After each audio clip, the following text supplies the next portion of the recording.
দেবলীনা নিজের পদ থেকে চিরতরে আয়ুষকে সরিয়ে দেওয়ার জন্য রীতিমতো এবার আয়ুষকে মেরে ফেলার পরিকল্পনা করলো। হ্যাঁ বন্ধুরা, ভিডিওটা লাইক দিয়ে দেখতে থাকুন। যে মুহূর্তে কিনা দেবলীনা বলতে থাকে যে না আয়ুষ, না কোনো মতেই তোমাকে আর আমি বাঁচতে দেবো না, কারণ এই সুবর্ণ সুযোগ তো আমি কোনো মতেই হাতছাড়া করবো না। এই গাঙ্গুলি এম্পায়ার থেকে শুরু করে এই গাঙ্গুলি গ্রুপ অফ কোম্পানিজে,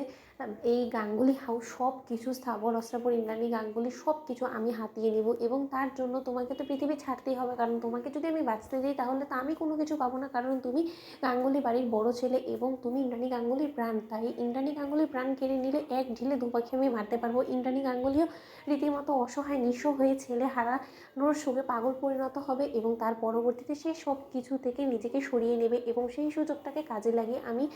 তারকে সহানুভূতি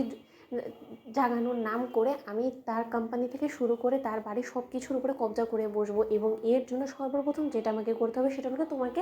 এই পৃথিবী থেকে বিদায় করে দিতে হবে, কারণ তুমি বেঁচে থাকতে তুমি তোমার মায়ের সামনে ঢাল হয়ে দাঁড়াবে, এবং ইন্দ্রাণী গাঙ্গুলিকে দমানোর আমার কাছে আর কোনো রকম কোনো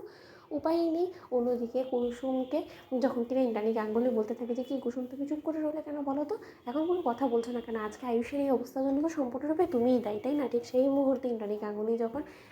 কুসুমকে ঘাট ধাক্কা দিয়ে হসপিটাল থেকে বার করে দিতে নেয়, ঠিক সেই সময় ইন্দ্রাণী গাঙ্গুলিকে কুসুম বলতে থাকে যে দেবী আপনি আমাকে মারুন কাটুন যা ইচ্ছে তা করুন, কিন্তু তা সত্ত্বেও ছোটো সাহেবের জ্ঞান না ফেরা পর্যন্ত আমি এখানে মাটি কামড়ে বসে থাকবো, আমি এখান থেকে কোথাও যাবো না, আমিও দেখি আমাকে এখান থেকে কে সরায়। ঠিক সেই মুহূর্তে দেবলীনা যখন বলতে থাকে যে আন্টি আমি তোমাকে একটা কথা বলছি, যে অনেকক্ষণ তো হয়ে গেলো তুমি এখানে অপেক্ষা করে বসে আছো, সেই সকাল থেকে না খাওয়া দাওয়া করে মেডিসিন না কোনো কিছু, কোনো রেস্ট হয়নি, কোনো কিছুই হয়নি, তুমি বরঞ্চ বাড়িতে গিয়ে একটু ফ্রেশন আপ হও, তুমি রেস্ট না নাও, কিন্তু মেডিসিনগুলো অন্তত তোমাকে টাইম মতো নিতে হবে, তাই না? তুমি বরঞ্চ সেই সমস্ত কিছু করে তুমি আবারও বাড়ি থেকে এখানে এসো, ততক্ষণ আমি এখানে আয়ুষের খেয়াল রাখছি। ঠিক সেই মুহূর্তে ঈশান তখন বলতে থাকে যে না আমার কোনো মতে এই মেয়েটার উপরে ভরসা হচ্ছে না, দেবলীনা আবার আমার ভাইদার কোনো রকম কোনো ক্ষতি করতে চায় না, তো এর জন্য ও এতটা দরদ দেখাচ্ছে না তোমার ভাইদার প্রতি, না না না আমি এখান থেকে কোথাও যাবো না। ঠিক সেই মুহূর্তে যখন কিনা ইন্দ্রাণীকে নিয়ে যাওয়ার জন্য যখন কিনা রাজশেখর বলতে থাকে যে ঈশান তুমি বরঞ্চ আমাদের সঙ্গে চলো, তুমি এখানে থেকে কী করবে বলো তো, ওদিকে তো তোমার মাও টেনশন করবে, তুমি বরঞ্চ চলো আমাদের সঙ্গে। ঠিক সেই সুযোগটাকে কাজে লাগিয়ে যখন কিনা দেবলীনা